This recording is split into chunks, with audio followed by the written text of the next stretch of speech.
శారీరక శ్రమ వలన ఎముకలు గట్టిపడతాయని ప్రముఖ ఎముకల కీళ్లు నరాల వైద్య నిపుణులు డాక్టర్ చల్లా భావతేజ పేర్కొన్నారు. 1వ డివిజన్ రామాలయం వద్ద భావశ్రీ ఆర్థోపెడిక్ అండ్ క్లినిక్ ఆధ్వర్యంలో ఉచిత వైద్య శిబిరం జరిగింది. ఈ సందర్భంగా ఆయన మాట్లాడుతూ చిన్నతనం నుంచి ఎముకలు బలంగా ఉంటే చివరి దశ వరకు ఆరోగ్యంగా ఉంటాయని అన్నారు. 20 ఏళ్ల వరకు ఎముకల సాంద్రత పెరిగి 35 ఏళ్ల తర్వాత తగ్గుతాయని అన్నారు. ఎముకలు బలహీనపడితే చిన్న ప్రమాదాలకు విరుగుతాయని అన్నారు. ఎముకల బలానికి తగినంత ఖనిజాలు, ప్రోటీన్లు ఉన్న ఆహారం తీసుకోవాలని అన్నారు. శారీరక వ్యాయామం చేయాలని డాక్టర్ భావతేజ తెలిపారు. అనంతరం వైద్య పరీక్షలు నిర్వహించి మందులు పంపిణీ చేశారు.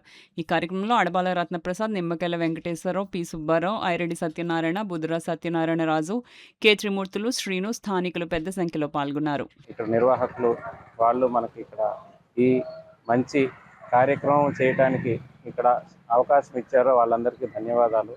ఇక్కడ ఈ రోజున లైఫ్ స్టైల్ మాడిఫికేషన్స్ చేసుకోలేక ఈ రోజున ఊబకాయం వలనైతేనేమి, బీపీ షుగర్ వలనైతేనేమి, ఎక్సర్సైజ్ వ్యాయామాలు సరిగ్గా చేయలేకపోతేనైతేనేమి ఈ రోజున ఎముకల మీద, కీళ్ళ మీద, కండరాల మీద వీక్నెస్ వలన, ఆ బలహీనతల వలన ఎన్నో ఆర్థోపెడిక్ సమస్యలు వస్తున్నాయి. అవి ముదిరిపోకుండానే లేట్ స్టేజ్లో కాకుండా ఎర్లీ స్టేజ్లోనే ఇవి ఐడెంటిఫై చేసుకుని అందరూ పరీక్షలు చేయించుకుంటూ ఇది స్టార్టింగ్లోనే ఉంటే ఐడెంటిఫై చేసుకుని చిన్న చిన్న ఎక్సర్సైజులు అయితే, ఫిజియోథెరపీ అయితే, కొన్ని వ్యాయామాలు చేసుకుంటే రోజు ట్యాబ్లెట్ వాడే స్టేజ్కి రాకుండా ఉంటుంది అని చెప్పి మనవి చేసుకుంటున్నాను. అందరూ పరీక్షలు చేయించుకోవాల్సిందిగా కోరుకుంటున్నాను. ఇటువంటి సదస్సులు నిర్వహించడం మాకు చాలా ఆనందంగా ఉంది. మాకు అందుబాటులో ఉన్నారు.